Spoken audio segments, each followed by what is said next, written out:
We all dream of greatness. That one moment where the world stops and sees us, not just for who we are, but for what we've become. There's something almost mythic in the pursuit of that recognition. It fuels us. It haunts us. It tells us that if we just try a little harder, dig a little deeper, suffer a little more, we might reach something eternal. But how much of ourselves are we willing to burn for it? Damien Chazelle's Whiplash isn't just a film about drumming, jazz, or even mentorship. It's about obsession, about how ambition, that beautiful fire, can turn into a furnace that devours everything else inside you. At its core, Whiplash is a psychological battleground between two men, Andrew Neiman, a gifted young drummer who wants to be one of the greats, and Terrence Fletcher, a conductor whose methods are as brilliant as they are brutal. Their dynamic is hypnotic, terrifying, and ultimately tragic. Andrew doesn't want to be good. He wants to be great. He wants to be remembered. He says it early in the film.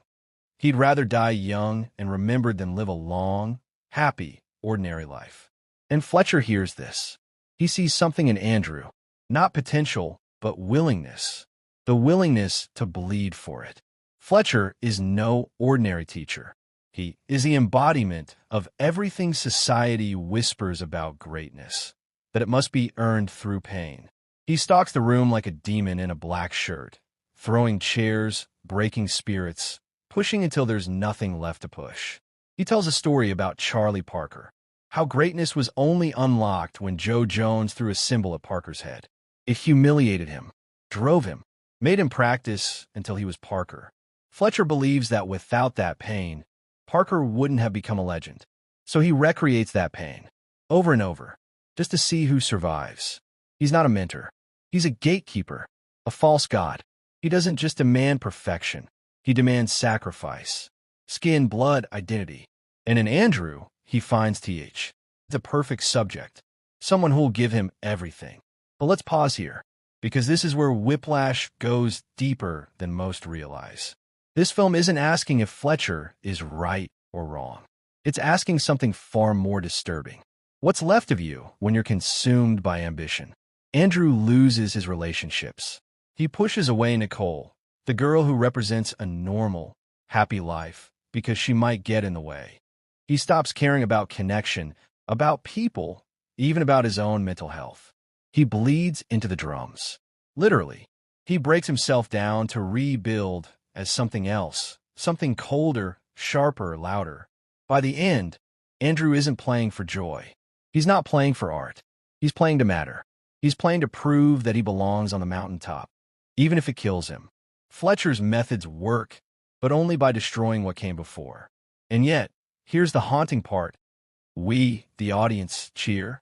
We watch the final performance, and we feel it, the electricity, the brilliance, the transcendence. And for a moment, we forget everything else. The blood, the pain, the loneliness. And we ask ourselves, was it worth it? That's the trap. Because Whiplash is not a victory lap. It's a descent. Let's talk about that ending. That solo. It's not a moment of glory. It's a moment of surrender. Fletcher tries to humiliate Andrew in front of a crowd, but Andrew pushes back. Not by walking off stage, but by doubling down. He gives the performance of a lifetime, hijacking the concert, earning Fletcher's respect, not through rebellion, but through total submission. When Fletcher smiles at the end, it's not out of pride. It's because he's won. He has finally forged Andrew into exactly what he wanted, an extension of his own obsession, a disciple to the cult of perfection. That smile is chilling, because it means the cycle continues. We want it to be a win, but it's a funeral. The boy we met at the start is gone. In his place stands a legend, maybe, but what cost? This is the central tragedy of Whiplash.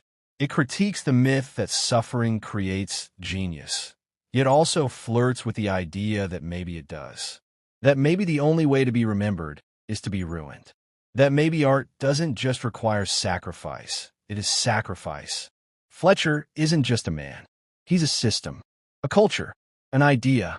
The idea that if you're not bleeding, you're not trying. The idea that the end justifies the cruelty. And the film doesn't let us off the hook either, because we're seduced by it. We see the cost, and still part of us thinks, maybe it's worth it. That's why the film lingers with you. Because it forces you to ask a question no one can answer for you. Is it better to be happy and forgotten, or tortured and stay immortal? Andrew chooses the second. Fletcher forces the choice, but Andrew accepts it. He walks through the fire. He becomes the monster. And we applaud. We become complicit. That's the brilliance of Whiplash. It disguises itself as a film about music, but it's really about something far more universal. It's about the hunger for greatness, the desire to be remembered, the cost of chasing immortality in a world that rarely offers it. It asks what you're willing to lose, and whether, once you've lost it, you'd even recognize yourself. There are no villains in Whiplash. Only ambition, only fire. Some burn with it, some burn in it. Andrew chooses to burn.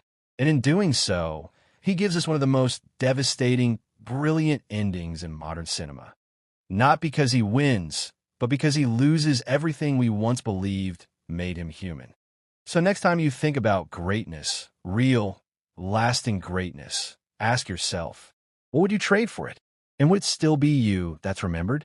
Or just the ashes of someone who wanted it too much?